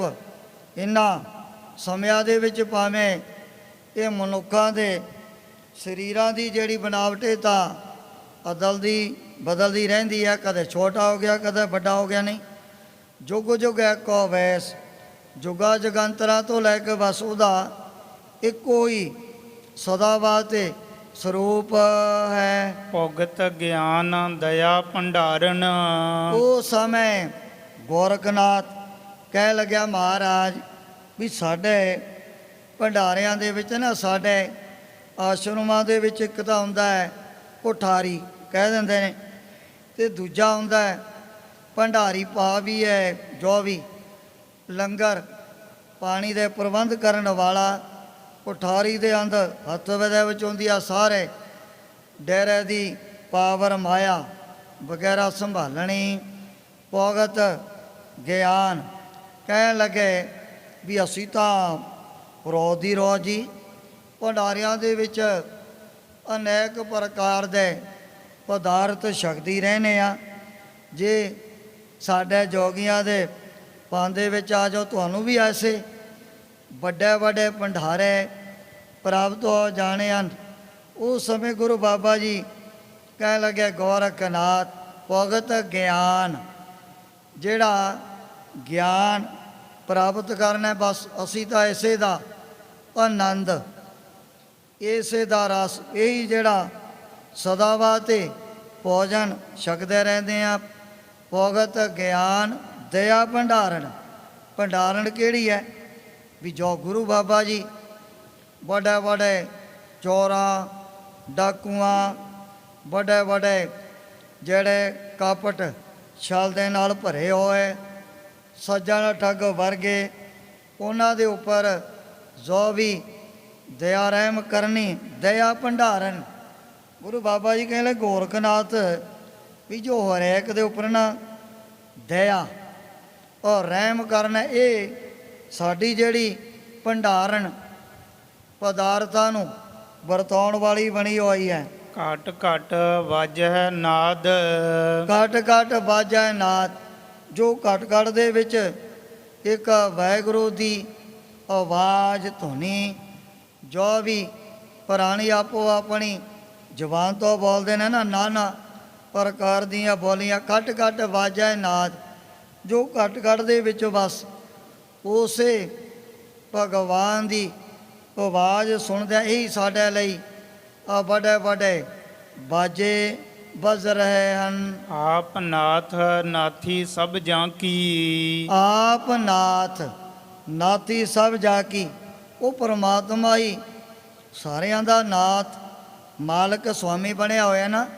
ਸਦਾ ਬਾਤ। ਆਪ ਨਾਥ ਨਾਥੀ ਸਭ ਜਾ ਕੀ, ਫਿਰ ਉਹਨੇ ਆਪਣੇ ਹੁਕਮ ਰੂਪੀ ਜਿਹੜੀ ਨੱਥ ਉਹ ਵੀ ਹਰੇਕ ਦੇ ਇਹ ਨੱਕ ਦੇ ਵਿੱਚ ਪਾਈ ਹੋਈ ਆ। ਭਾਵ ਦੁਨੀਆ ਦੇ ਜਿਹੜੇ ਜੀਵ, ਚਾਹੇ ਕੋਈ ਗਰੀਬ ਹੈ ਅਮੀਰ ਹੈ, ਬਾਦਸ਼ਾਹ ਕੰਗਾਲ ਹੈ, ਉੱਚਾ ਨੀਚਾ ਹੈ, ਆਪ ਨਾਥ ਨਾਥੀ ਸਭ ਜਾ ਕੀ, ਬਸ ਹਰੇਕ ਦੇ ਨੱਕ ਦੇ ਵਿੱਚ ਉਹਨੇ ਆਪਣੀ ਆ ਜਿਹੜੀ ਹੁਕਮ ਰੂਪੀ ਨੱਥ ਪਾਈ ਹੈ।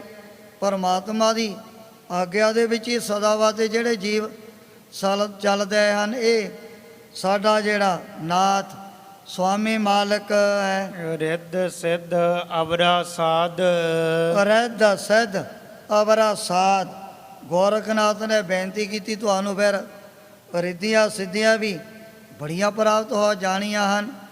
ਰਿੱਧੀ ਦਾ ਮੈਨਾ ਇਹ ਹੈ ਵੀ ਇੱਕ ਥੋੜ੍ਹਾ ਜਿਹਾ ਅੰਨ ਪਕਾ ਕਰਕੇ ਉਹਨੂੰ ਹਜ਼ਾਰਾਂ ਦੀ ਗਿਣਤੀ ਦੇ ਵਿੱਚ ਵਰਤਾ ਦੇਣਾ, ਤੋਟ ਫਿਰ ਵੀ ਨਹੀਂ ਆਉਂਦੀ। ਥੋੜ੍ਹਾ ਜਿਹਾ ਮਣਕ ਪੱਕਾ ਜੇ ਅੰਨ ਪਕਾ ਕੇ ਤਿਆਰ ਕਰ ਲਿਆ, ਆਪਣੀ ਤਾਕਤ ਦੁਆਰਾ ਹਜ਼ਾਰਾਂ ਦੇ ਵਿੱਚ ਵੰਡ ਦੇਣਾ, ਹਜ਼ਾਰਾਂ ਨੂੰ ਛਕਾ ਦੇਣਾ, ਇਹਨੂੰ ਕਹਿੰਦੇ ਨੇ ਰਿੱਧੀ। ਦੂਜਾ ਨੰਬਰ 'ਤੇ ਰਿੱਧ ਸਿੱਧ। ਸਿੱਧੀ ਕੀ ਹੈ ਵੀ ਜਿੱਥੇ ਚਾਹੇ ਪ੍ਰਗਟ ਹੋ ਜਾਓ, ਜਿੱਥੇ ਮਨ ਦੇ ਵਿੱਚ ਖਿਆਲ ਆ ਗਿਆ ਉੱਥੇ ਫਿਰ ਗੁਪਤ ਹੋ ਜਾਂਦੇ ਨੇ, ਕੋਈ ਦੂਜਾ ਦੇਖ ਹੀ ਨਹੀਂ ਸਕਦਾ। ਅਗਰ ਚਾਹੁਣ ਆਪਣਾ ਭਾਰ ਹਜ਼ਾਰਾਂ ਮਣ ਵਧਾ ਲੈਣ, ਜੇ ਚਾਹੁਣ ਆਪਣਾ ਜਿਹੜਾ ਆ ਸਰੀਰ ਦਾ ਵਜ਼ਨ ਬੈਠ ਇਹਨੂੰ ਬਹੁਤ ਘਟਾ ਵੀ ਸਕਦੇ ਨੇ। ਇਹੋ ਜਿਹਾ ਖਿਆਲ ਕਰਨਾ ਰਿੱਧ ਸਿੱਧ ਅਵਰਾ ਸਾਧ, ਇਹ ਜਿਹੜੀਆਂ ਅਣਮਾ ਮਨਮਾ 9 ਪ੍ਰਕਾਰ ਦੀਆਂ ਸਿੱਧੀਆਂ ਮੰਨੀਆਂ ਜਾਂਦੀਆਂ ਹਨ। ਰਿੱਧ ਸਿੱਧ ਅਵਰਾ ਸਾਧ, ਰਿੱਧ ਸਿੱਧ ਨਾਵੈ ਕੀ ਦਾਸੀ। ਗੁਰੂ ਬਾਬਾ ਜੀ ਕਹਿਣ ਲੱਗੇ ਵੀ ਇਹਨਾਂ ਰਿੱਧੀਆਂ ਸਿੱਧੀਆਂ ਦੇ ਸਵਾਦਾਂ ਤੋਂ ਤਾਂ ਅਸੀਂ ਸਦਾ ਵਾਸਤੇ ਪਰੇ ਰਹਿੰਦੇ ਹਾਂ, ਇਹ ਤਾਂ ਸਾਡੇ ਚਰਨਾਂ ਦੀਆਂ ਦਾਸੀਆਂ ਬਣ ਕਰਕੇ ਰਹਿੰਦੀਆਂ ਹਨ। ਸੰਜੋਗ ਵਿਜੋਗ ਦੋਇ ਕਾਰਜ ਲਵ ਹੈ, ਜਿਵੇਂ ਇਹਨਾਂ ਦੇ ਭੰਡਾਰਿਆਂ ਦੇ ਵਿੱਚ ਬਸੇ ਕੋਠਾਰੀ ਤੇ ਭੰਡਾਰੀ, ਇਹ ਆਪਣਾ ਸਾਰਾ ਜਿਹੜਾ ਲੈਣ ਦੇਣ ਦਾ ਕਾਰੋਬਾਰ ਚਲਾਉਂਦੇ ਨੇ। ਸੰਜੋਗ ਪਦਾਰਥਾਂ ਦਾ ਮਿਲ ਜਾਣਾ, ਸੰਜੋਗ ਵਿਜੋਗ ਇਹਨਾਂ ਪਦਾਰਥਾਂ ਦਾ ਵਿਜੋਗ, ਵਿਛੜ ਜਾਣਾ, ਘਾਟਾ ਪੈ ਜਾਣਾ, ਸੰਜੋਗ ਵਿਜੋਗ ਦੋਏ ਕਾਰ ਚਲਾਵੇ। ਬਸ ਇਹੀ ਜਿਹੜੇ ਦੋਵੇਂ ਸੰਜੋਗ ਤੇ ਵਿਜੋਗ ਅਕਾਲ ਪੁਰਖ ਵਾਹਿਗੁਰੂ ਦੇ ਹੁਕਮ ਦੇ ਵਿੱਚ ਹੀ ਸਦਾ ਵਾਸਤੇ ਆਪਣਾ ਕਾਰਜ ਚਲਾਉਂਦੇ ਰਹਿੰਦੇ ਨੇ। ਜੇ ਪਦਾਰਥ ਮਿਲ ਗਿਆ ਤਾਂ ਕੋਈ ਖੁਸ਼ੀ ਨਹੀਂ, ਜੇ ਪਦਾਰਥ ਦਾ ਕਿਤੇ ਵਿਛੋੜਾ ਪੈ ਗਿਆ ਤਾਂ ਸਾਡੇ ਮਨ ਦੇ ਵਿੱਚ ਕੋਈ ਐਸਾ ਕਦੇ ਗਮ ਵੀ ਨਹੀਂ ਪੈਦਾ ਹੁੰਦਾ ਹੈ। ਲੇਖੇ ਆਵਹਿ ਭਾਗ, ਲੇਖੇ ਆਵੇ ਭਾਗ, ਜਿਹੜਾ ਕਰਮਾਂ ਦੇ ਵਿੱਚ ਪਰਮਾਤਮਾ ਨੇ ਪਦਾਰਥ ਲਿਖ ਦਿੱਤਾ ਹੈ, ਲਿਖ ਦਾਤ ਜੋਤ ਵਡਿਆਈ ਵੀ ਪਰਮਾਤਮਾ ਦੇ ਹੁਕਮ ਦੇ ਮੁਤਾਬਕ ਜੋ ਵੀ ਬਸ ਪਦਾਰਥ ਮਿਲ ਗਿਆ ਨਾ, ਲੈ ਕੇ ਆਵੇ ਭਾਗ, ਅਸੀਂ ਤਾਂ ਉਸ ਦਾ ਦਿੱਤਾ ਹੋਇਆ ਸਦਾ ਵਾਸਤੇ ਭੋਗਦੇ ਹਾਂ। ਆਦੇਸ ਤਿਸੈ ਆਦੇਸ, ਆਦੇਸ਼ ਤੇ ਸਹਿ ਆਦੇਸ਼। ਗੁਰੂ ਬਾਬਾ ਜੀ ਕਹਿ ਲਗੇ ਵੀ ਉਸ ਪਰਮਾਤਮਾ ਦੇ ਅੱਗੇ ਹੀ ਝੁਕਣਾ ਬਣਦਾ ਸਦਾ ਵਾਸਤੇ। ਅਸੀਂ ਤਾਂ ਮਨ ਕਰਕੇ ਵੀ, ਬਾਣੀ ਕਰਕੇ, ਸਰੀਰ ਦੁਆਰਾ ਆਦੇਸ਼ ਤੇ ਸਹਿ ਆਦੇਸ਼ ਉਸ ਅਕਾਲ ਪੁਰਖ ਵਾਹਿਗੁਰੂ ਦੇ ਅੱਗੇ ਸਦਾ ਵਾਸਤੇ ਨਮਸਕਾਰਾਂ ਮੱਥਾ ਟੇਕਦੇ ਰਹਿੰਦੇ ਆ। ਆਦ ਅਨੀਲ ਅਨਾਦ ਅਨਾਹਤ, ਆਦ ਜੋ ਸਾਰਿਆਂ ਦੀ ਆਪ ਹੀ ਆਦ ਰੂਪ ਬਣਿਆ ਹੋਇਆ ਹੈ। ਆਦ ਅਨੀਲ, ਨਾ ਦਾ ਕੋਈ ਰੰਗ ਹੈ, ਨਾ ਉਹਨੂੰ ਕੋਈ ਧੱਬਾ, ਕੋਈ ਦਾਗ ਵੀ ਨਹੀਂ ਲੱਗਿਆ ਹੋਇਆ। ਆਦ ਅਨੀਲ ਅਨਾਦ ਔਰ ਹੱਦਾਬੰਦੀ ਤੋਂ ਸਦਾ ਵਾਸਤੇ ਪਰੇ ਰਹਿੰਦਾ ਹੈ। ਆਦ ਅਨੀਲ ਅਨਾਦ ਅਨਾਹਤ, ਉਹਨੂੰ ਕੋਈ ਨਾਸ ਨਹੀਂ ਕਰ ਸਕਦਾ। ਅਨਾਹਤ ਭਾਵ ਕਿ ਹੱਥ ਹੋਣ ਤੋਂ ਜੋ ਪਰੇ ਹੈ। ਅਨਾਹਤ ਅਨਰਹਿਤ ਹੈ, ਜਨਮ ਮਰਨ ਤੋਂ ਵੀ ਰਹਿਤ ਹੈ। ਦੁਨੀਆ ਦੇ ਜੀਵਤਾ ਮਰਦੇ ਵੀ ਨੇ ਔਰ ਨਾਸ ਵੀ ਹੁੰਦੇ ਨੇ ਨਾ।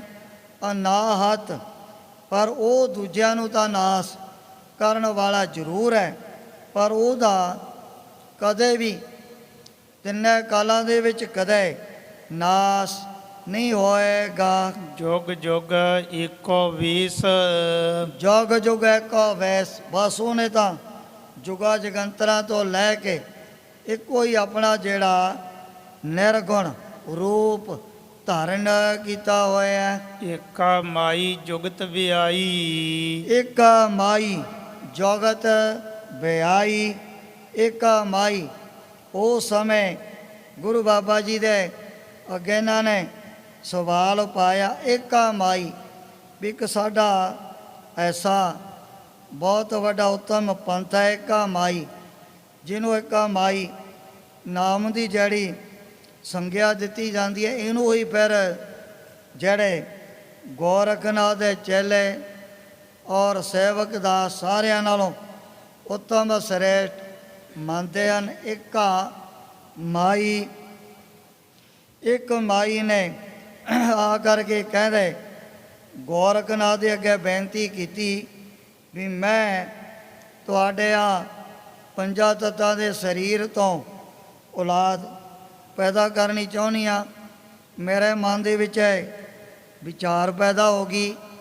ਉਸ ਸਮੇਂ ਗੋਰਖਨਾਥ ਕਹਿਣ ਲੱਗਿਆ, ਮਾਤਾ ਵੀ ਇਹ ਤਾਂ ਨਹੀਂ ਗੱਲ ਕਦੇ ਵੀ ਹੋ ਸਕਦੀ, ਤੇ ਮੈਂ ਤਾਂ ਸਦਾ ਵਾਸਤੇ ਜਤੀਆਂ ਨਾ, ਫਿਰ ਸੰਤਾਨ ਔਲਾਦ ਪੈਦਾ ਕਿਵੇਂ ਹੋਊ। ਉਹਨੇ ਜਦੋਂ ਜ਼ਿਆਦਾ ਹੀ ਖਹਿੜਾ ਕੀਤਾ, ਫਿਰ ਗੋਰਖਨਾਥ ਕਹਿਣ ਲੱਗਾ ਵੀ ਦੇਖ ਗੱਲ ਇੱਕ ਹੈ, ਮੈਂ ਤੇਰੇ ਨਾਂ 'ਤੇ ਇੱਕ ਇਹੋ ਜਿਹਾ ਪੰਥ ਚਲਾ ਦੇਣਾ, ਨਾਲੇ ਤਾਂ ਤੇਰੀ ਜਿਹੜੀ ਜਾਤ ਉਸੇ ਤਰ੍ਹਾਂ ਦੁਨੀਆ ਦੇ ਵਿੱਚ ਕਾਇਮ ਰਹਿ ਜਾਣੀ ਹੈ। ਤੇਰਾ ਨਾਮ ਇਸੇ ਤਰ੍ਹਾਂ ਜੋਗੀਆਂ ਦੇ ਵਿੱਚ ਪੂਜਿਆ ਜਾਊ। ਏਕਾ ਮਾਈ ਜੁਗਤ ਵਿਆਈ, ਤਿੰਨ ਚੇਲੇ ਪਰਵਾਨ। ਤੇ ਜਦੋਂ ਪਰਮਾਤਮਾ ਦੇ ਮਨ ਦੇ ਅੰਦਰ ਫੁਰਨਾ ਹੋਇਆ ਵੀ ਮੈਂ ਏਕ ਹੈ, ਅਨੇਕ ਹੈ। ਇੱਕ ਤੋਂ ਅਨੇਕ ਹੋਣ ਵਾਸਤੇ ਉਹ ਸਮੇਂ ਏਕਾ ਮਾਈ। ਆ ਜਿਹੜੀ ਮਾਈ ਫੁਰਨੇ ਦੇ ਦੁਆਰਾ ਜਦੋਂ ਪ੍ਰਸੂਤ ਹੋਈ ਹੈ, ਤਿੰਨ ਚੇਲੇ ਪਰਵਾਨ, ਤਿੰਨ ਚੇਲੇ ਪ੍ਰਵਾਨ। ਫਿਰ ਉਸ ਮਾਇਆ ਤੋਂ ਜਿਹੜੇ ਉਹਦੇ ਤਿੰਨ ਚੇਲੇ ਕਿਹੜੇ? ਆ ਤਿੰਨ ਦੇਵਤੇ ਪੈਦਾ ਕੀਤੇ। ਮਾਇਆ ਨੇ ਫੁਰਨੇ ਦੁਆਰਾ ਜਦੋਂ ਪ੍ਰਸੂਤ ਹੋਈ, ਤਿੰਨ ਚੇਲੇ ਪ੍ਰਵਾਨ। ਤਿੰਨ ਚੇਲੇ ਜਿਹੜਿਆਂ ਨੂੰ ਤਿੰਨ ਮੁਖ ਦੇਵਤੇ ਮੰਨਿਆ ਜਾਂਦਾ ਹੈ। ਇੱਕ ਸੰਸਾਰੀ ਇੱਕ ਭੰਡਾਰੀ। ਇੱਕ ਸੰਸਾਰੀ, ਪਹਿਲਾ ਕਿਹੜਾ ਹੈ? ਬਰਮਾ ਜੀ ਇੱਕ ਸੰਸਾਰੀ, ਰੋਜਾ ਗੁਣ ਨੂੰ ਧਾਰਨ ਕਰਨ ਵਾਲਾ। ਇੱਕ ਭੰਡਾਰੀ, ਜਿਹੜਾ ਸਾਰੀ ਦੁਨੀਆ ਨੂੰ ਪੈਦਾ ਕਰਨ ਵਾਲਾ। ਇੱਕ ਸੰਸਾਰੀ, ਭਾਵ ਜੀਵਾਂ ਨੂੰ ਪੈਦਾ ਕਰਨ ਵਾਲੇ ਕੌਣ ਨੇ? ਬਰਮਾ ਜੀ। ਇੱਕ ਸੰਸਾਰੀ, ਇੱਕ ਭੰਡਾਰੀ। ਦੂਜਾ ਨੰਬਰ 'ਤੇ ਜਿਵੇਂ ਆਪਾਂ ਸੁਣਦੇ ਹਾਂ ਵੀ ਵਿਸ਼ਨੂੰ ਭਗਵਾਨ ਜੀ, ਇਹ ਸਾਰਿਆਂ ਦੀ ਸਦਾਵਤ ਹੈ ਨਾ, ਪ੍ਰਤ ਪਾਲਣਾ ਕਰਦੇ ਨੇ। ਜਾਨ ਕੋ ਦੈਤ ਅਜਾਨ ਕੋ ਦੈਤ। ਚਾਹੇ ਕੋਈ ਜੜ ਹੈ, ਚਾਹੇ ਹੈ ਚੇਤਨ ਰੂਪ ਰੋਜੀ, ਸਾਰਿਆਂ ਨੂੰ ਮਿਲਦੀ ਹੈ। ਇੱਕ ਸੰਸਾਰੀ, ਇੱਕ ਭੰਡਾਰੀ, ਭਾਵ ਕਿ ਸਾਰਿਆਂ ਨੂੰ ਪੈਦਾ, ਸਾਰਿਆਂ ਨੂੰ ਪਾਲਣ ਵਾਲਾ ਕੌਣ ਹੈ? ਵਿਸ਼ਨੂੰ ਭਗਵਾਨ ਜੀ। ਇਹਨਾਂ ਨੇ ਸਤੋਗੁਣ ਧਾਰਨ ਕੀਤਾ ਹੋਇਆ। ਇੱਕ ਲਾਏ ਦੀ ਬਾਣ, ਇੱਕ ਲਾਏ ਦੀ ਬਾਣ, ਵੀ ਜਿਹਨੂੰ ਸਾਰੇ ਦੁਨੀਆ ਦੇ ਪ੍ਰਾਣੀਆਂ ਨੂੰ ਲੈ ਕਰਨ ਦੀ ਪਈ ਹੋਈ ਹੈ। ਬਹੁਤ ਵੱਡੀ ਬਾਣ ਆਦਤ। ਇੱਕ ਲਾਏ ਦੀ ਬਾਣ। ਸ਼ਿਵ ਜੀ ਭਗਵਾਨ ਜੀ ਤਮੋ ਗੁਣੀ ਨੂੰ, ਗੁਣ ਨੂੰ ਧਾਰਨ ਕਰਨ ਵਾਲੇ ਸਾਰੇ ਜੀਵਾਂ ਦਾ ਸੰਘਾਰ ਕਰਨ ਵਾਲੇ ਹਨ। ਇੱਕ ਸੰਸਾਰੀ, ਇੱਕ ਭੰਡਾਰੀ, ਇੱਕ ਲਾਏ ਦੀਵਾਨ। ਅਕਾਲ ਪੁਰਖ ਵਾਹਿਗੁਰੂ ਨੇ ਸੰਸਾਰ ਦੀ ਜਿਹੜੀ ਮਰਜ਼ਾਦਾ ਨੂੰ ਚਲਾਉਣ ਵਾਸਤੇ ਜਿਹੜੇ ਪਹਿਲਾਂ ਤਿੰਨ ਮੁੱਖ ਦੇਵਤੇ ਪੈਦਾ ਕੀਤੇ। ਬਰਮਾ ਜੀ ਨੇ, ਦੂਜਾ ਨੰਬਰ 'ਤੇ ਵਿਸ਼ਨੂੰ ਭਗਵਾਨ ਜੀ, ਅਤੇ ਤੀਜਾ ਨੰਬਰ 'ਤੇ ਸ਼ਿਵ ਜੀ ਭਗਵਾਨ ਨੇ ਮਾਇਆ ਦੁਆਰਾ ਹੀ ਪੈਦਾ ਹੋਏ ਹਨ। ਜਿਵ ਤਿਸ ਭਾਵੈ ਤਿਵੈ ਚਲਾਵੈ। ਜਿਵ ਤਿਸ ਭਾਵੈ, ਵੀ ਜਿਵੇਂ ਜਿਵੇਂ ਨਾ ਹੈ ਪਰਮਾਤਮਾ ਦਾ ਹੁਕਮ ਹੁੰਦਾ ਹੈ। ਜਿਵ ਤਿਸ ਭਾਵੈ, ਜਿਵੇਂ ਜਿਵੇਂ ਉਸ ਕਾਲ ਪੁਰਖ ਨੂੰ ਪਾਉਂਦਾ ਨਾ, ਉਸੇ ਤਰ੍ਹਾਂ ਹੈ ਆਪੋ ਆਪਣੀਆਂ ਜਿਹੜੀਆਂ ਡਿਊਟੀਆਂ ਸਦਾ ਦੇ ਲਈ ਨਿਭਾ ਰਹੇ ਹਨ। ਜਿਵ ਹੋਵੈ ਫੁਰਮਾਨ, ਜਿਵ ਹੋਵੈ ਫਰਮਾਨ। ਜਿਸ ਤਰ੍ਹਾਂ ਕਾਲ ਪੁਰਖ ਵਾਹਿਗੁਰੂ ਨੇ ਆਗਿਆ ਕਰਤੀ, ਹੁਕਮ ਲਗਾਤਾ, ਇੱਕ ਨੂੰ ਦੁਨੀਆ ਨੂੰ ਪੈਦਾ ਕਰਨ ਵਾਸਤੇ ਲਾਇਆ, ਅਤੇ ਦੂਜੇ ਦੀ ਡਿਊਟੀ ਕਿਹੜੀ ਆ? ਸਾਰਿਆਂ ਨੂੰ ਰੋਜੀ ਦੇਣੀ। ਤੀਜੇ ਦਾ ਕੰਮ ਕੀ ਹੈ? ਇੱਕ ਸੰਸਾਰੀ, ਇੱਕ ਭੰਡਾਰੀ, ਇੱਕ ਲਾਏ ਦੀਵਾਨ। ਸ਼ਿਵ ਜੀ ਭਗਵਾਨ ਜੀ ਸਾਰਿਆਂ ਦਾ ਇਹ ਪਹਿਲਾਂ ਤੋਂ ਹੀ ਸੰਘਾਰ ਕਰਦੇ ਆਏ ਨੇ। ਜਿਵ ਹੋਵੈ ਫਰਮਾਨ। ਇਹ ਤਿੰਨੇ ਦੇਵਤੇ ਉਸੇ ਤਰ੍ਹਾਂ ਪਰਮਾਤਮਾ ਦੀ ਆਗਿਆ, ਉਹਦੇ ਹੁਕਮ ਦੇ ਵਿੱਚ ਹੀ ਸਦਾ ਵਾਸਤੇ ਚੱਲਦੇ ਰਹਿੰਦੇ ਹਨ। ਉਹ ਵੇਖੈ ਉਹਨਾਂ ਨਦਰ ਨਾ ਆਵੈ। ਉਹ ਵੇਖੈ ਪਰਮਾਤਮਾ ਦਾ। ਪਰਮਾਤਮਾ ਤਾਂ ਵੈਸੇ ਤਾਂ ਕੱਲੇ ਕੱਲੇ ਜੀਵ ਦੀ ਕਿਰਿਆ ਕਰਮ ਨੂੰ ਆਪ ਹੀ ਦੇਖਣ ਵਾਲਾ ਹੈ ਨਾ। ਉਹ ਵੇਖੈ ਅਕਾਲ ਪੁਰਖ ਵਾਹਿਗੁਰੂ ਇਹਨਾਂ ਤਿੰਨਾਂ ਦੇਵਤਿਆਂ ਨੂੰ ਸਦਾ ਵਾਸਤੇ ਵੇਖਦਾ ਹੀ ਰਹਿੰਦਾ। ਆਪਣੀ ਦੇਵ ਦ੍ਰਿਸ਼ਟੀ ਦੇ ਨਾਲ ਉਹ ਵੇਖੈ, ਉਹਨਾਂ ਨਜ਼ਰ ਨਾ ਆਵੇ।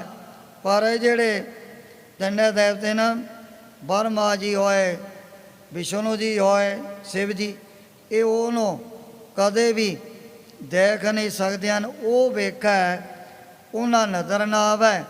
ਪਰਮਾਤਮਾ ਤਾਂ ਇਹਨਾਂ ਦੀਆਂ ਡਿਊਟੀਆਂ, ਇਹਨਾਂ ਦੀਆਂ ਜ਼ਿੰਮੇਵਾਰੀਆਂ ਨੂੰ ਸਬਬ ਸਦਾ ਵਾਸਤੇ ਦੇਦਾ। ਪਰ ਇਹ ਉਸ ਪੈਦਾ ਕਰਨ ਵਾਲੇ ਭਗਵਾਨ ਨੂੰ ਕਦੇ ਵੀ ਦੇਖ ਨਹੀਂ ਸਕਦੇ ਹਨ। ਬਹੁਤਾ ਇਹੋ ਵਿਡਾਨ, ਬਹੁਤਾ ਇਹੋ ਵਡਾਣ, ਇੱਕ ਇੱਕ ਤਰ੍ਹਾਂ ਦਾ ਬੜਾ ਹੀ ਅਚਰਜ ਕੌਤਕ ਹੈ ਵੀ ਜਿਸ ਨੇ ਪੈਦਾ ਕੀਤੇ ਉਹੀ ਉਹਨੂੰ ਫਿਰ ਦੇਖ ਨਹੀਂ ਸਕਦੇ ਹਨ। ਆਪ ਸਾਰੇ ਜੀਵਾਂ ਦੇ ਕੱਲੇ ਕੱਲੇ ਕਰਮ ਨੂੰ ਉਹ ਨਿਰਗੁਣ ਪਰਮਾਤਮਾ ਸਦਾ ਵਾਸਤੇ ਦੇਖਦਾ ਰਹਿੰਦਾ। ਬਹੁਤਾ ਹੈ ਉਹ ਵਡਾਣ ਐਸਾ ਅਚਰਜ ਕੌਤਕ ਪਰਮਾਤਮਾ ਨੇ, ਭਗਵਾਨ ਨੇ ਆ ਦੁਨੀਆ ਦੇ ਵਿੱਚ ਵਰਤਾਇਆ ਹੋਇਆ। ਆਦੀਸ ਤਿਸੈ ਆਦੀਸ, ਆਦੇਸ਼ ਤਿਸੈ ਆਦੇਸ਼।